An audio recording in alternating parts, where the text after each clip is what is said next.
ఆకాశవాణి విశాఖపట్నం జిల్లా సమాచార లేఖ ఇప్పుడు వింటారు. రచన విఎస్ మూర్తి. విశాఖ నావల్ డాక్యార్డ్ నుంచి జాతికి అంకితమైన అత్యాధునిక హైడ్రోగ్రాఫిక్ సర్వే నౌక ఐఎన్ఎస్ నిర్దేశక్, రెవెన్యూ రికార్డుల డిజిటలైజేషన్ ప్రక్రియ పూర్తి స్థాయిలో అమలుకు రంగం సిద్ధం. రోజ్గార్ మేళాలో ఉత్తరాంధ్రకు చెందిన 667 మందికి నియామక పత్రాలు అందజేసిన కేంద్ర పౌర విమానయాన శాఖ మంత్రి కింజరాపు రామ్మోహన్ నాయుడు. ప్రజలందరి భాగస్వామ్యంతోనే మాతృభాషా పరిరక్షణ సాధ్యమన్న రాష్ట్ర పర్యాటక సాంస్కృతిక శాఖ మంత్రి కందుల దుర్గేష్. నగర ప్రజలకు సంతృప్తికరమైన సేవల్లో మహావిశాఖ నగరపాలక సంస్థ వంటి వార్తా విశేషాలతో విశాఖ జిల్లా సమాచార లేఖ ఇప్పుడు విందాం. రిజిస్ట్రేషన్ల శాఖతో అనుసంధానం చేస్తూ రెవెన్యూ రికార్డులన్నింటినీ పూర్తి స్థాయిలో డిజిటలైజ్ చేస్తామని రాష్ట్ర రెవెన్యూ శాఖ మంత్రి అనగాని సత్యప్రసాద్ అన్నారు. విశాఖ కలెక్టర్ కార్యాలయంలో ఉత్తరాంధ్ర జిల్లాల కలెక్టర్లు, జాయింట్ కలెక్టర్లు, ఆర్డీఓలతో ప్రాంతీయ సమీక్షా సమావేశం నిర్వహించారు. ఈ సందర్భంగా మంత్రి మాట్లాడుతూ ప్రతి గ్రామంలో ప్రతి సర్వే నెంబర్ ఆధారంగా రికార్డులు సిద్ధం చేసుకోవాలని ఆదేశించారు. ప్రతి ఫిర్యాదును పరిష్కరించిన తర్వాతే రీసర్వేని నిర్వహిస్తామన్నారు. ఫిబ్రవరిలో మరోసారి విశాఖలో ప్రాంతీయ రెవెన్యూ సదస్సును నిర్వహిస్తామని మంత్రి తెలిపారు. భారత నావికాదళానికి చెందిన అత్యాధునిక హైడ్రోగ్రాఫిక్ సర్వే నౌక ఐఎన్ఎస్ నిర్దేశక్ను విశాఖలోని నావల్ డాక్యార్డ్లో జరిగిన కార్యక్రమంలో కేంద్ర రక్షణ శాఖ సహాయ మంత్రి సంజయ్ సేథ్ జాతికి అంకితం చేశారు. హెలోడెక్లో ఓడ ఫలకాన్ని కేంద్ర రక్షణ శాఖ సహాయ మంత్రి ఆవిష్కరించడంతో ఐఎన్ఎస్ నిర్దేశక్ సేవలు మొదలయ్యాయి. హిందూ మహాసముద్ర ప్రాంతంలో విశ్వసనీయ భాగస్వామిగా భారతదేశ ఖ్యాతిని సుస్థిరం చేయటంలో ఐఎన్ఎస్ నిర్దేశక్ తన సేవలు అందిస్తుందని మంత్రి తన ప్రసంగంలో పేర్కొన్నారు. నీటి అడుగున శిథిలాల తొలగింపు, నావిగేషన్ ఛానళ్ల పునరుద్ధరణ, మానవతా సహాయం కోసం ఈ నౌక ఉపయోగపడుతుందని చెప్పారు. హిందూ మహాసముద్ర ప్రాంతంలో ఐఎన్ఎస్ నిర్దేశకును ప్రవేశపెట్టడం భారతదేశ సముద్ర ప్రయాణంలో ఒక ముఖ్యమైన మైలురాయిగా చెప్పవచ్చని అన్నారు.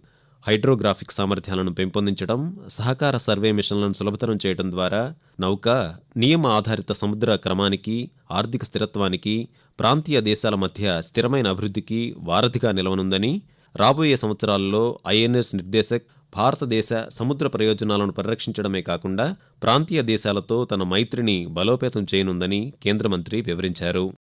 ఓటరు జాబితా సవరణ ప్రక్రియలో తప్పులకు అవకాశం లేకుండా జాగ్రత్తలు తీసుకోవాలని రాష్ట్ర ఎన్నికల జాబితా పరిశీలకులు ప్రవీణ్ కుమార్ అధికారులకు సూచించారు. విశాఖ జిల్లా కలెక్టర్ కార్యాలయంలో అధికారులతో ప్రత్యేకంగా సమావేశమై ఓటరు జాబితా సంక్షిప్త సవరణ 2025 ప్రక్రియపై సమీక్షించారు. స్థానికంగా ఉన్న జనాభాకు, ఓటర్లకు మధ్యనున్న వ్యత్యాసానికి అనుగుణంగా చర్యలు చేపట్టాలని ఆదేశించి పలు అంశాలపై మార్గదర్శకాలు జారీ చేశారు. తాజాగా అక్టోబర్ 29న ప్రచురించిన జాబితా ప్రకారం విశాఖ జిల్లాలో 20,14,236 మంది ఓటర్లు ఉన్నారని జిల్లా కలెక్టర్ హరేంద్ర ప్రసాద్ తెలిపారు. 4,275 అభ్యంతరాలు రాగా 3,855 వినతులను పరిష్కరించామని, ఇంకా 420 పరిష్కరించవలసినవి ఉన్నాయని జిల్లా కలెక్టర్ పేర్కొన్నారు. ప్రజలందరి భాగస్వామ్యంతోనే మాతృభాషా పరిరక్షణ సాధ్యమవుతుందని ఆంధ్రప్రదేశ్ రాష్ట్ర సాంస్కృతిక పర్యాటక శాఖ మంత్రి కందుల దుర్గేష్ అన్నారు.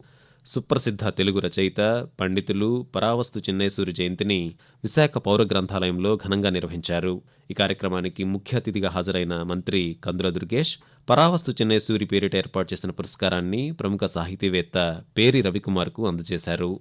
అనంతరం ఆయన మాట్లాడుతూ పరావస్తు చిన్నేసూరి బాల వ్యాకరణం, నీతిచంద్రిక నేటికీ స్ఫూర్తిదాయకమన్నారు.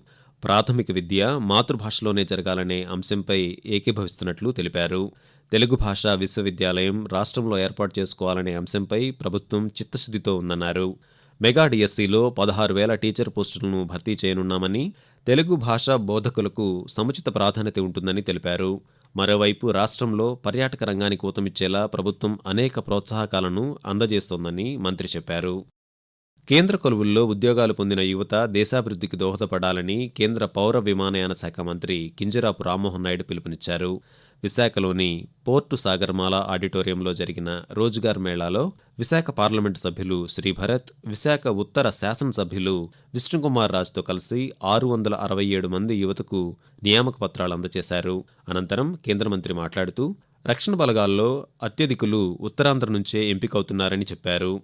2047 నాటికి ప్రధాని నరేంద్ర మోదీ నిర్దేశించిన వికసిత్ భారత్ లక్ష్యాన్ని చేరుకోవడంలో భాగస్వాములు కావాలని పిలుపునిచ్చారు.